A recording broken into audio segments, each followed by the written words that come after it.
এই রোদের মধ্যে কতক্ষণ দাঁড়িয়ে থাকবো, কি যে করি।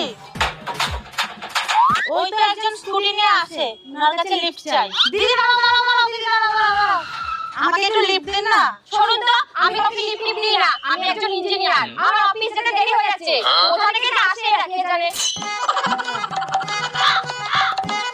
বাবা কি রোদ। বৌমা এক গ্লাস জল দাও তো। এই যে মা দাও।